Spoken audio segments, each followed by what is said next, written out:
Hi students, and welcome to this lecture which is dedicated to the study of logarithms. Log tables have been used for making some of the very complex calculations since the ancient times. So in this lecture we are going to study what are logarithms, what are some of the very important properties of logarithms, and through some of the solved examples we are going to understand how to apply these properties in solving problems. Also we are going to study about what is characteristic and mantissa. So without wasting a moment, let's try to understand what do we mean by logarithms. Suppose we have an equation a to the power of x is equal to m. Here a is known as the base and x is the exponent. What is m? M is the value of this expression, which is a to the power of x. Now as we are studying about logarithms, let's try to see how we can write this exponential equation into a logarithmic form. So in the logarithmic form, this could be written as log m to the base a is equal to x. So in the logarithmic form, this exponential equation becomes log m to the base a. A is known as the base, which is equal to x.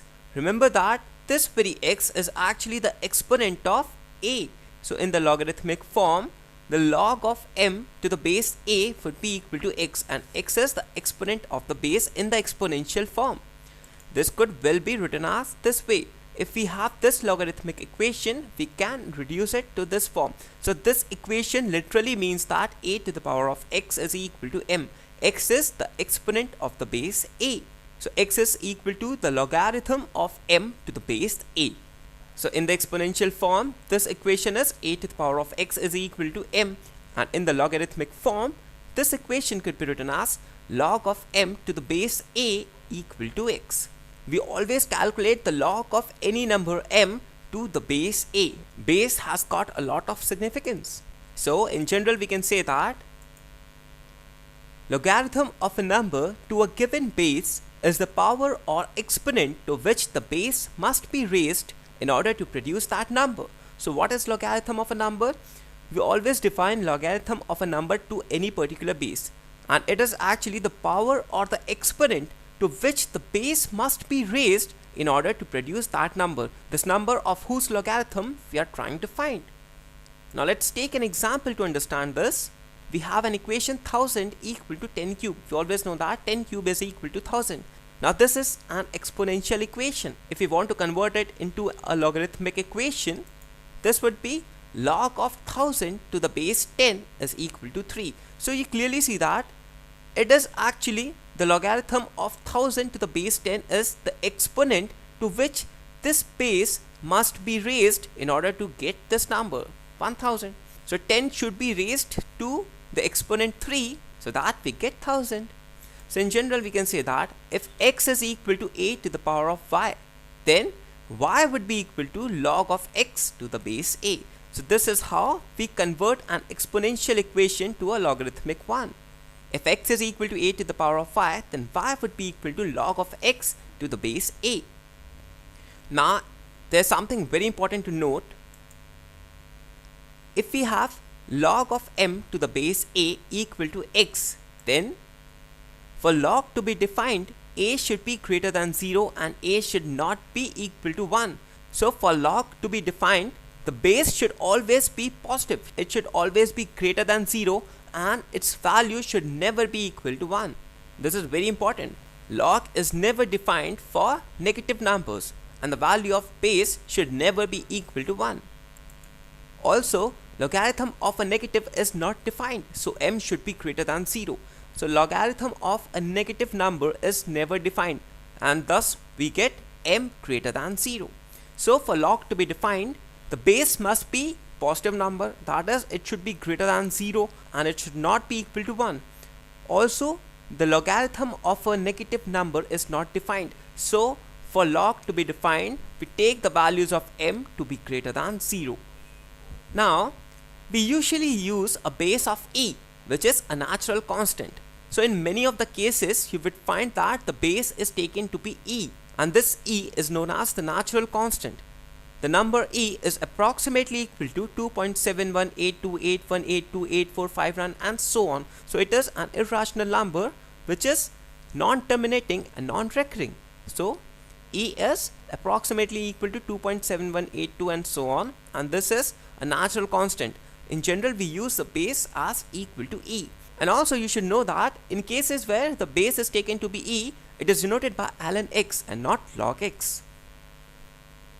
The logarithm we usually use is log base E. So we take the base to be equal to E, and it is written as this way, log x to the base E, or often we use ln x, and this is called as the natural logarithm of x. So whenever you find the word natural logarithm, quickly you should know that base is taken as E. Also, at times the base is not given, it is simply written as log x. Then in such cases you got to take the base as equal to 10, and that is known as the common logarithm. So natural logarithm has the base equal to E, and the common logarithm has the base equal to 10. Now we shall see some of the very important properties of logarithms. Now these are some of the very fundamental properties, and I want you to learn them by heart. The first is, if c is equal to log a to the base b, then this would mean that a is equal to b to the power of c. Now this is a logarithmic expression which has been converted into the exponential expression. So if c is equal to log a to the base b, then a is equal to b to the power of c.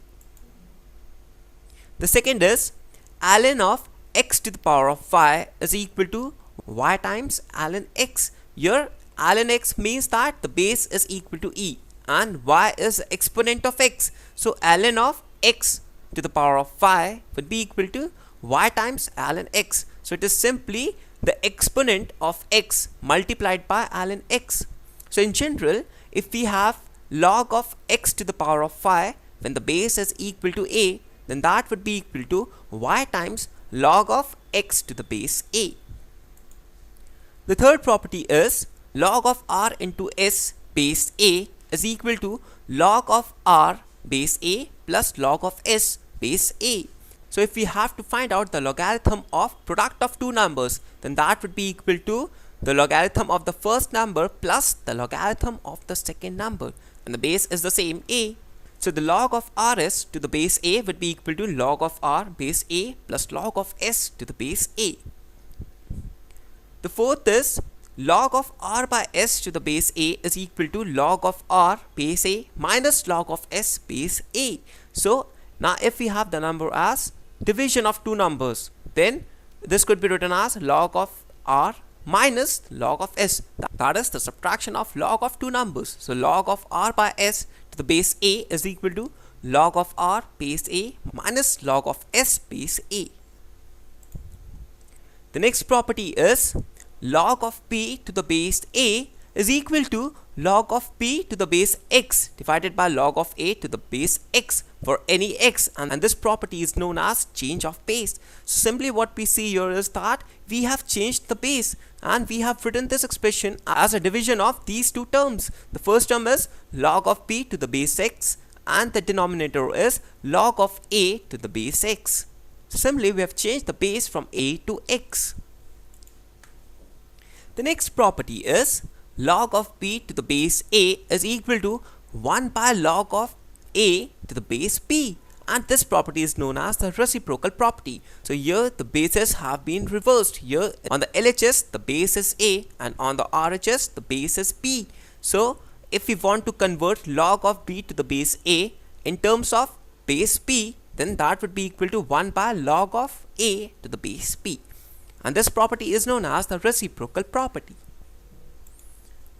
The next property is, a to the power of log of x to the base a is equal to x. Here log x to the base a is the exponent of a. Note that this number and the base both have to be same, and this would be equal to x. Similarly, log of base is a to the power of x and the number is b to the power of y, then this is equal to y by x into log of b to the base a. So in the LHS, x is the exponent of the base and y is the exponent of the number b, and in the RHS this would be equal to y by x into log of b to the base a. Now you should remember that log of 1 to the base a is equal to 0 for all a greater than 0 and a not equal to 1. So for all the values of a such that they are greater than 0 and none of them is equal to 1, then log of 1 to the base a would always be equal to 0. And this is very important. Always remember that log of 1 to any base a is always equal to 0. The condition is a should be always greater than 0 and should not be equal to 1. Let's look at the proof of this. Let us say that log of 1 to the base a is equal to x. Let us say that this is equal to x. Now in the exponential form this would be equal to a to the power of x equal to 1. So we have a to the power of x equal to 1. Now 1 could be written as a to the power of 0. We know that a to the power of 0 is always equal to 1. And so we get a to the power of x equal to 0. Now when we compare both the sides, what do we get? We get the value of x equal to 0. So what do we get? We get the RHS as equal to 0, and so the LHS would also be equal to 0. Thus we get log of 1 to the base a is always equal to 0. The condition is a should always be greater than 0 and a should not be equal to 1 for log to be defined. The next important property is log of a to the base a is always equal to 1.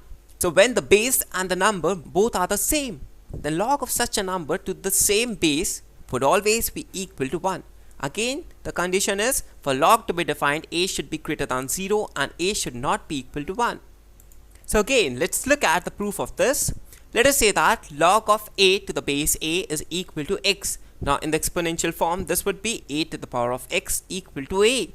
Now the RHS could be written as a to the power of x equal to a to the power of 1. And when we compare the LHS and the RHS, what do we get? We get x as equal to 1. And so this would be equal to 1, and thus log of a to the base a is equal to 1.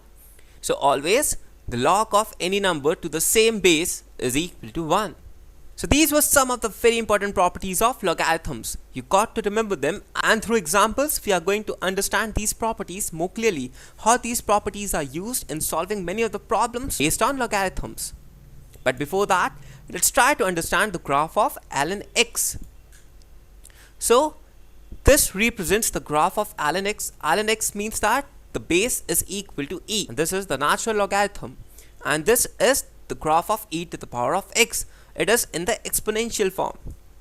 So this represents the graph of e to the power of x, and this represents the graph of ln x. Remember that both of them are inverse of each other, and so both these graphs are symmetrical about the line y equal to x. Now we are going to focus only on the graph of ln x. Now there are some of the very important points that we got to note in this very graph. So the important facts are ln x is always defined for x greater than 0. We have seen that log is always defined when the number is greater than 0. So for negative numbers, logarithm is not defined. And this is clearly visible from the graph of ln x. We see that when x is less than 0, this graph is not defined. So this graph entirely lies on the right hand side of 0.